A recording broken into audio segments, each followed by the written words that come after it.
ini dari Ecotourism, saya sedang berada di Abian Base, Badung. Saya bersama dengan Bapak Buya Istiqlal selaku pendiri dan juga pemilik Urban Compost. Halo Pak Buya, apa kabar? Baik, alhamdulillah. Terima kasih ya udah menjadi narasumber kita untuk Ecotourism Bali. Hari ini kita akan berbicara dan juga membedah tentang Urban Compost. Apa sih Urban Compost dan bagaimana kaitannya dengan kriteria dan juga komponen yang akan kita kaitkan dengan Sustainable Guidelines dari Ecotourism Bali. Pak Buya, tolong ceritain Urban Compost ini kapan didirikan dan juga konsepnya tuh apa sih yang Bapak tawarkan terhadap Bali? Oke, baik, jadi Urban Compost Bali ini adalah penyedia jasa pickup dan composting service. Kami sudah berdiri sejak 2019 dan kami itu fokus ke organic waste. Kita melakukan pickup, food waste, garden waste, lalu kita bawa ke fasilitas kami sendiri, kita kompos dan komposnya kita balikin ke pelanggan. Nah, kenapa mendirikan Urban Compost? Apakah ada masalah sebelumnya yang akhirnya Bapak tawarkan sebagai solusi di Bali? Ada. Jadi gini, di tahun 2019 itu saya melihat bahwa gerakan pemilahan sampah sebenarnya sudah mulai disuarakan, jadi dipromosikan ayo memilah sampah. Kemudian ketika dipilah itu kan pasti antara yang organik dan non organik. Namun ternyata yang kalau yang non organik ini banyak yang ngangkut, diangkut, dibawa ke bank sampah misalnya atau ke pengepul yang dijual lagi itu banyak. Sementara yang organik saat itu tuh nggak ada yang merhatiin tahun tersebut. Nah, saya mulai berpikir ini sebenarnya yang organik itu diapain gitu. Karena waktu itu saya juga sebelum di Urban Compost saya bekerja sama konsultan dengan orang lain dan saya juga sering ngomong ayo pilah-pilah tapi nggak bisa ngasih solusi nih. Organik ngapain? Sampai akhirnya saya tuh tahu oh ternyata organik itu bisa dikompos dan jadi pupuk kompos.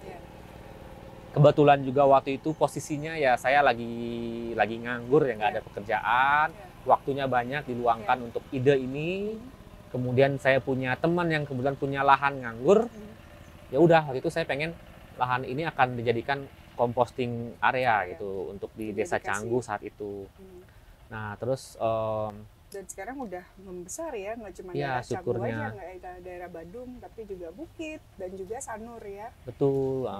Jadi kami melihat bahwa ternyata apa yang bisa kami tawarkan adalah sebagai solusi untuk masalah sampah dan dalam dunia pariwisata ini sangat penting untuk menjaga keberlangsungan bisnis dan keberlangsungan lingkungan gitu. Betul. Karena kan tadi Bapak juga bilang bahwa sampah yang biasanya dikumpulkan itu sebelum kita pilah 60% itu adalah sampah organik. Iya betul. Jadi coba dibayangkan kalau kita lihat di tong sampah kita itu setiap hari organik pasti ada. Entah itu dari dapur, entah itu dari kebun.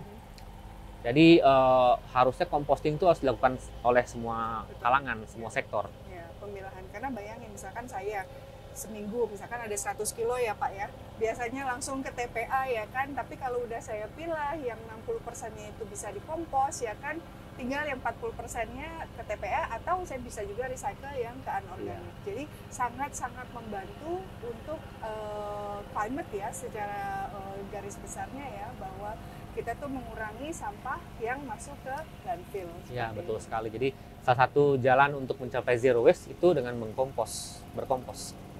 Nah, kalau sampah yang organik, apa aja sih isinya dan apa yang bisa kita pilah lagi atau semuanya bisa masuk aja? Apa aja sih Pak isinya? Kalau dengan Urban Compost Bali yang perlu dipilah itu sebenarnya ada dua, dari food waste dan garden waste. Food waste ini yang saya maksud adalah sisa-sisa makanan, baik mentah ataupun matang, baik seperti halnya kulit buah, potongan sayur, nasi, kemudian sisa-sisa daging, cangkang telur, ampas kopi, pokoknya semua makanan. Dan itu dipilah dari yang sampah kebun seperti rumput, daun, ranting, tanaman liar. Nah, itu kenapa Pak harus dipilah? Itu teknis banget sebenarnya alasannya. Jadi Urban Compost pickup sampai di sini kita melakukan composting secara aerobik yang sangat menekankan pada CN ratio di awal proses.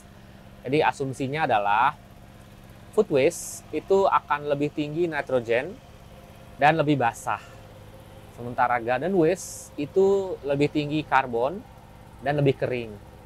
Nah, secara teknis prosesnya itu dicampur sehingga proporsinya pas dan dalam blok yang terukur. Nanti kita akan melihat juga di belakang bagaimana pemilahannya dan ternyata dari proses setelah diambil dari kliennya atau customer itu juga ada dipisah karena untuk menjadikan kompos itu perlu kadar yang seimbang ya 50% ya. Jadi dari nitrogen dan juga karbon harus seimbang agar menghasilkan kompos yang pastinya juga pupuk yang baik untuk tanaman ya kan. Jadi harus ada kadar yang seimbang seperti itu. Ya. Selain itu juga dengan proporsi yang pas itu membuat kompos akan lebih cepat dan minim sekali yang namanya bau, minim sekali yang namanya gangguan seperti lalat dalam prosesnya. Jadi itu penting banget, terutama karena kami kan bersinggungan dengan tetangga-tetangga. Ya. Jadi kita sangat mengedepankan teknis ini benar-benar dijalankan dengan baik dan benar. Ya. Seperti itu. Nah, ada pertanyaan misalkan untuk yang tidak menggunakan jasa pickup, kalau kita melakukan composting sendiri di rumah, Pak, apakah kita juga bisa melakukan itu semuanya masukin di satu bak yang sama atau sebaiknya ada pemilahan lagi? Oke, bagus banget pertanyaannya. Jadi bagi yang mau berkompos di rumah, saran saya memang mesti komitmen dan totalitas. Jadi gini, kalau kita mau mencoba, cobalah dengan hal yang aman-aman dulu misalnya, seperti kulit sayur, kulit buah, yang tidak terlalu bau, yang kalau busuk tuh tidak terlalu menjijikan. Cuman karena kita kan goalnya no organic away gitu, no organic to landfill. Jadi lama-lama pasti kita akan coba untuk yang kayak sisa-sisa nasi, daging yang lebih berlemak, dan itu kalian pasti akan menemukan bahwa lama-lama komposnya kok bau, kok muncul belatung. Itu sebenarnya proses yang tidak bisa dihindari, pasti demikian. Dan bagaimana cara menanganinya sebenarnya dari praktek sehari-hari berkompos pasti akan ketemu solusinya gitu. Tapi nggak apa-apa kan adanya belatung itu kan bagian dari ekosistem yang betul sekali itu kan, ya? Mereka justru yang mempercepat secara fisik proses dekomposisi organic waste tersebut gitu. Jadi ya memang kadang-kadang orang takut berkompos nanti takut berbelatung, takut berlalat. Saya rasa itu hal yang sangat sulit untuk dihindari. Jadi itu adalah prosesnya. Karena mereka mempunyai peran untuk menjadikan makanan sisa itu jadi kompos. Jadi harus ada mereka ya kan. Mungkin cara mengakalinya gini, mengkomposnya mungkin jangan dalam ruangan, tapi misalnya di pekarangan, agak jauh dikit dari living room.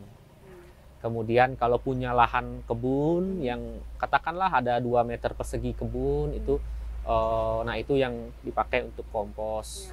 Sehingga kalau seperti tadi ada lalat, ada apa tuh gangguannya di luar gitu. Nggak masuk. Tapi saya ada lihat juga ada kompos bin yang di luar, tapi juga ada yang disebut biopori. Biopori kita ke dalam ya kan, dan di dalamnya itu kan akan mengundang dia bilangnya adalah worm factory, pabrik cacing ya. Iya. Apa sih Pak perbedaannya, terus baiknya yang mana sih gitu? Oke, ini jadi gini, kalau yang pakai biopori itu konsepnya lebih kayak memberikan langsung materi organik itu langsung ke tanah, ke bumi. Jadi kalau kita bayangkan kalau kita pakai biopori, masukin organik, bisa daun, bisa sisa makanan, mereka akan ngeblend langsung dengan. Sementara composting yang kami kerjakan itu di permukaan tanah. Karena tujuannya untuk produksi dan ada hasilnya, ada produknya yang bisa kita panen. Kita ambil, kita kemas. Jadi kalau misalnya kita biopori, kita nggak mungkin ngambil itu. Tapi kalau kompos bisa kita ambil. Tapi kan dua-duanya sama-sama bagus. Dua-duanya sama-sama dalam rangka organic waste management gitu. Betul. Jadi nggak ada yang lebih bagus, nggak ada yang lebih buruk kalau kata saya. Kecocokannya aja, kalau yang mau memiliki produk pakai kompos yang ke atas, tapi kalau mau filter subur, gembur yang langsung ke pekarangannya mungkin cocok biopori ya. Nah, selain itu kan biopori juga fungsinya untuk mengatur air ya. Kalau air banjir atau sebagai resapan juga. Betul. Kan. Ya, bisa. So, kita belajar tentang composting yang bisa dilakukan di rumah bersama Bapak Buya. Nah, kalau prosesnya sendiri, timeline ya Pak, dari kita membuang, terus maksudnya dari pemilahan, terus kita mengumpulkan ini yang organic waste sampai akhirnya jadi kompos butuh waktu berapa lama, Pak? Oke, coba nih. Pertama kan saya selalu bilang berkompos itu dilakukan sejak material organik itu dikumpulkan. Jadi kita melakukan pick up itu seminggu sekali dari rumah tangga. Maka maksimal 1 minggu food waste akan ada di ember urban compost. Oke, kemudian 1 minggu di pick up, lalu di sini akan masuk ke box pertama, kita bilangnya stage pertama, di mana food waste dan garden waste itu dikumpulkan 50-50 jadi satu, dan lalu didiamkan selama 1 minggu. Itu udah 2 minggu berarti.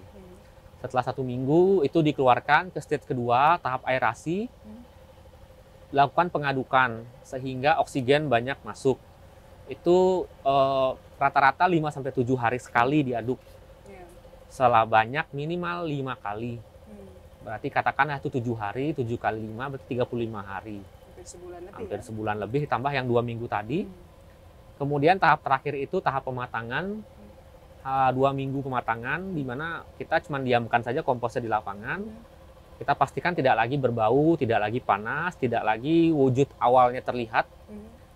Tinggal kita panen. Itu 2 minggu, panennya diayak sehingga kita dapat yang halus. Jadi berubah warna juga ya, udah jadi dia akan ya? Kompos yang matang itu warnanya hitam pekat. Kemudian tidak lagi bentuk awalnya terlihat udah kayak tanah gitu, kayak tanah. Tinggal kita ayak aja. Jadi tentunya tidak 100% material matang bersamaan. Tidak semuanya pecah bersamaan. Nah, yang besar-besar itu kita lempar lagi ke proses. Balikin lagi. Jadi nggak ada yang jadi ampas, semuanya jadi kompos gitu. Jadi sebenarnya dari yang besar itu nggak perlu dicacah, nanti karena dia organik dia udah bisa dia pasti bakal lama-lama dia akan sering, hancur, pecah gitu. Jadi itu aja total membutuhkan waktu 60 hari ya. 60 sampai 70 hari. Saya sering bilang sih 3 bulan. 3 bulan ya. Ya, karena kan banyak hal-hal non teknis yang mempengaruhi proses. Kadang-kadang kita mau ngaduknya suka lewat 1-2 hari. Nah, itu. Cuaca juga. Oh iya, karena penting sekali oksigen ya, atau juga apa tadi ada proses apa? Aerasi. Jadi ya. membuat kompos pile ini semakin banyak terekspos oksigen sehingga aktivitas mikroba natifnya aktif terus. Betul, dikasih makan dengan oksigen. Nah, perbedaannya Pak, ada 2 macam klientel ya dari urban compost, perumahan dan juga bisnis. Ada berapa banyak sekarang Pak? Dan seperti apa sih tahap awal Bapak perkenalan ke mereka sampai akhirnya sekarang banyak memiliki? Jadi ada 2 jenis klien ya, kita sebutnya itu individu dan bisnis. Di individu itu ya dia sign up sebagai individu rumah tangga, bisa kamar kos, bisa ya satu compound itu, nanti dapatnya ember yang ukuran 8 liter lebih kecil.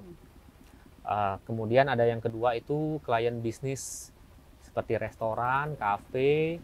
Kalau di Canggu ini ada beach club juga, ada juga hotel, ada perkantoran, ada sekolah juga. Nah, awalnya ya memang bagaimana kami akhirnya mendapat pelanggan-pelanggan, hampir sebagian besar memang dari referral dari mereka. Ini semua sangat berdekat ya, sangat dekat hubungannya, dan mereka ini dapat info dari mulut ke mulut, ada urban compost bagus. Kemudian ada juga yang tahu kami dari sosial media, ada juga yang tahu kami dari melihat ada ember urban compost, ada pick up kami lewat kayak gitu, selalu mereka daftar. Kalau dari bisnis, memang dari hubungan bisnis kami menawarkan melalui proposal, kita tawarkan kita punya jasa loh, jasa organic waste management. Jadi dengan ikut kami, 100% organic waste kalian akan dikompos alih-alih ke landfill gitu. Betul. Dan mulainya di daerah Badung ya, Canggu ini, terus sekarang udah ada di Bukit ya Pak ya? Ada di Bukit. Dan juga Sanur ya? Betul. Misi besarnya apa Pak dari urban compost? Misi besarnya adalah tercapai, mungkin bisa dibantu. Jadi kami pengen banget memberikan akses composting ke seluruh lapisan masyarakat, di mana aja. Jadi kami tuh pengen tersedia di berbagai daerah, ada tidak hanya di Canggu, tidak hanya di Sanur, kita pengen juga ke Denpasar, kemudian kita pengen juga ke daerah Ubud, dan juga mungkin pengen ke Karangasem atau ke Bali Utara. Nah, intinya kita pengen model composting ini diterapkan di semua area gitu. Jadi tantangannya bagi kami sebenarnya adalah bagaimana kita bisa mencari partner composting yang pas. Gerakan mengkompos ini kalau bisa jadi gerakan yang dekat dengan masyarakat.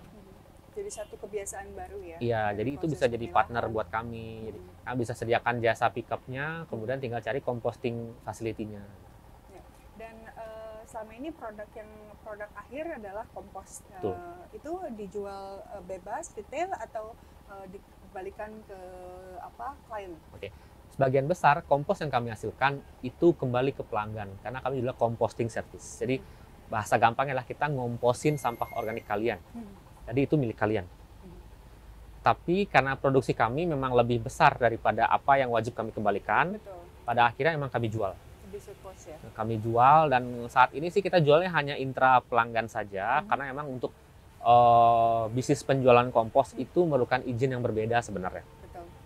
Jadi kami hanya dalam intra pelanggan aja. Jadi kayak kita punya kompos lebih nih atau ada yang tanya ada kelebihan kompos Kak, kami mau beli. Betul. Itu kita kasih. Ya, untuk pemilihan mereka. Jadi we close the loop. Ya kan? Pembuangan, diolah, balik lagi dan zero to landfill. The bigger picture. Tapi juga kami juga ada kerjasama nih Mbak dengan beberapa komunitas petani lokal yang berkomitmen dengan pertanian organik. Oke. Jadi dengan syarat demikian itu kita kasih donasi kompos Oh, nice. atas persetujuan pelanggan kami juga, Ya. terutama pelanggan yang bisnis. Karena banyak kan pelanggan bisnis itu mereka nggak punya kebun, Ya. donasikan aja deh gitu. Nah kita punya nih saluran untuk mendonasikannya kemana. Oh, cool. Awesome. Kalau teman yang ada perlu kompos, petani di hanya daerah Canggu atau bisa dari mana aja? Kalau untuk petaninya bisa di mana aja, malah ke partner kami itu ada di daerah Sibang dan ada di daerah dekat Bedugul, mungkin juga mau ada di Kintamani. Oh, nice. Bapak Bu ya. Oke. Nah, kalau kita ngomongin pariwisata nih Pak, Bapak Buya ini asli orang Bali, udah lama tinggal di daerah sini ya Pak, desa sini ya? Iya, saya tuh aslinya di Dalung. Di Dalung, ya nggak jauh dari desa ini. Dekat banget. Dekat banget. Nah, pariwisata di Bali bagaimana menurut Bapak? Dari Bapak kecil sekarang, apa yang Bapak lihat? Jadi sebagai saksi yang mengamati perkembangan pariwisata sejak tahun 90-an. Jadi emang benar perkembangannya masif banget, apalagi di Canggu. Jadi saya ngelihat Canggu tahun 2000-an awal sama sekarang tuh berbeda sekali. Bahkan Canggu di tahun tersebut itu belum ada di peta pariwisata. Canggu tuh nggak ada Nggak ada di peta pariwisata. Nah, dan saya jalan-jalan ke pantai, saya sering ke Pantai Brawo, Pantai Canggu tuh main sepak bola di pantai dan nggak ada macet, enak banget. Dan tahu sendiri sekarang bagaimana situasinya, perkembangannya luar biasa masif. Namun memang benar di satu sisi ya bagus, banyak peluang. Lebih modern, kemudian lebih ramai, tentunya pariwisatanya berkembang tuh bagus. Namun satu sisi sangat disayangkan juga bahwa keindahan alam yang seperti dulu itu sudah berbeda dengan apa yang dapat dilihat sekarang gitu. Nah, kira-kira kalau dari Bapak apa sih yang bisa challenge itu, apa yang bisa kita lakukan bersama-sama gitu kan, dari beberapa sektor atau apa? Jadi saya pikir memang usaha dalam mempertahankan kelestarian lingkungan itu tetap dilakukan ya. Jadi meskipun perkembangan pariwisata itu pesat, jangan sampai lupa bagaimana keadaan lingkungan sebelumnya. Paling simpelnya ya kita mesti serius menangani sampah. Ya. Gimana pun juga masalah sampah itu mesti dijadikan prioritas dalam setiap kegiatan pariwisata. Jangan sampai kita hanya fokus bagaimana pengembangannya, bla bla bla. Kemudian ketika budgeting untuk urusan sampah tuh minim banget gitu. Itu sih yang sering saya dapati gitu.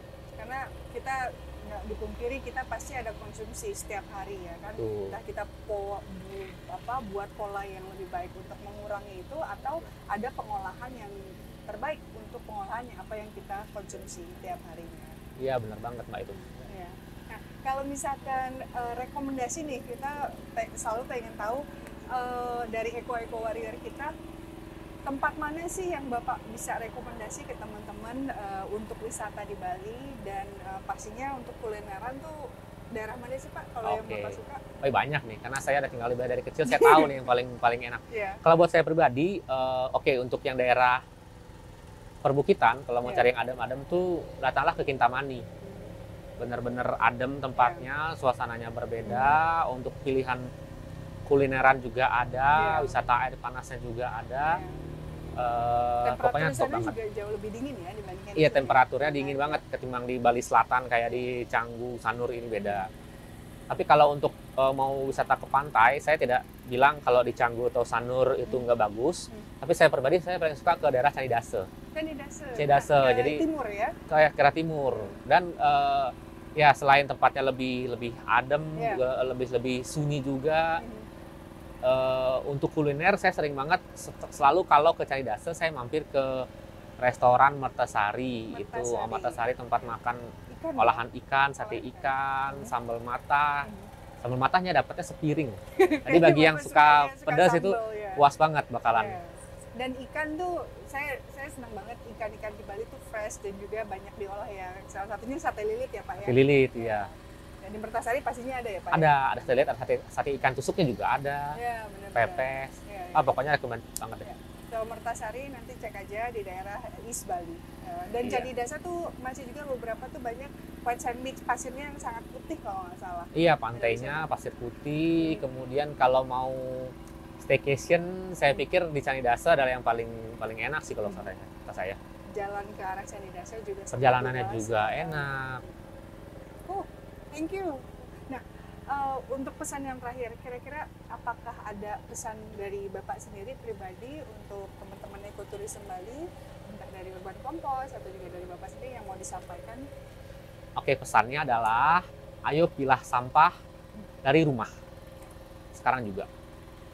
Oke, terima kasih banyak Terima kasih kembali. Bapak ya atas waktunya.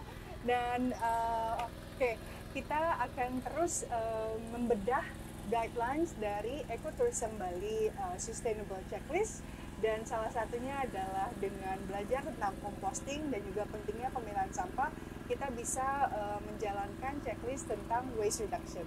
Jadi please stay tune terus di YouTube kita untuk bedah tentang guideline sustainability untuk Bali. Sampai jumpa di episode berikutnya dan terima kasih Bapak. Terima kasih kembali. Bye.